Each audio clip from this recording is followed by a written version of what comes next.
have the singular honor and privilege to call upon the Honorable Attorney General of the Federation, Mr. Micheal Aodoanka.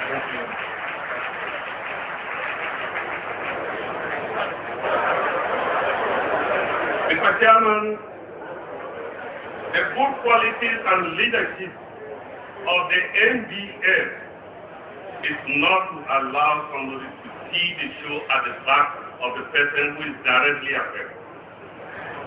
But I believe the voice, the debate that took place on electoral reform involved the National Assembly, the two houses, the Senate, and the House of Representatives. It was an open, televised debate. When these bills were sent, I followed them with a letter on the sequence in which they should be taken. The House of Representatives openly, and it was a televised debate, says Attorney General advised that the constitutional amendment bill should be taken first before consequential legislation flowing from those bills. Human nature being what it is, an ambition can make you not see that kind of advice.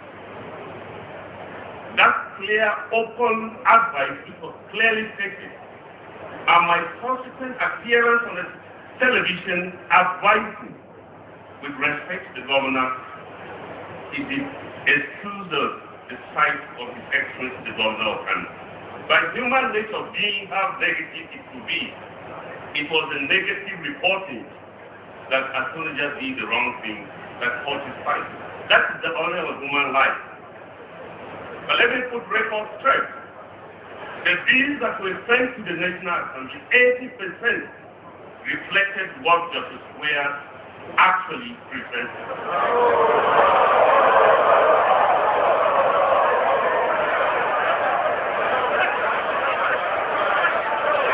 Allow the other side to be paid, you will hear what I am saying. Nobody should convince anybody that we are off the track. The first point is the issue of independent candidates. This issue is one of the first bills we sent relating to constitutional reform.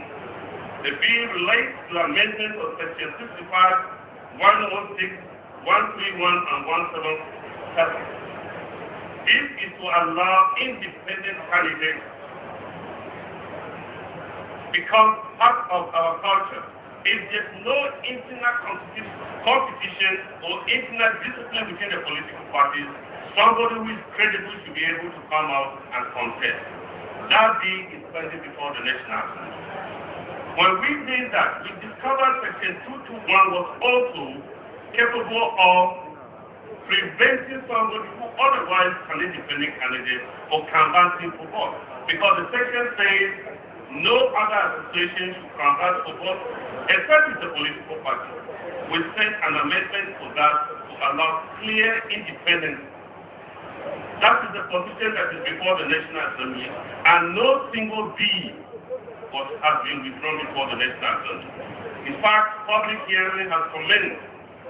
Secondly, on the issue of funding of INEC.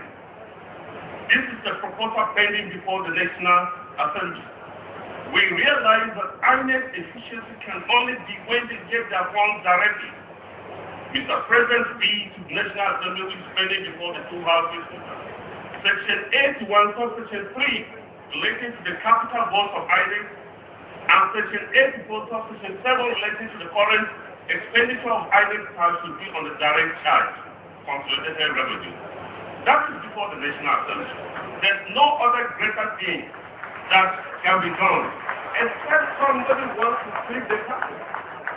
These bills are live, and I am convinced that the invitation of the NBA leadership to a special public hearing, they will be confronted with it. And this is a decision we took, which went through the Federal Executive Council and the Council of State, which all governors were there. These fundamental features are there. Therefore, dialogue, openness will bring to light the truth. The truth cannot be hidden. If you come here, you say, this is your proposal.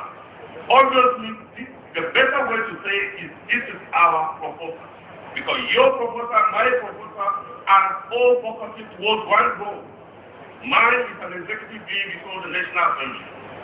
Then the help you can give me is to go there and make sure the National Assembly members are convinced on the desirability of having this bill passed.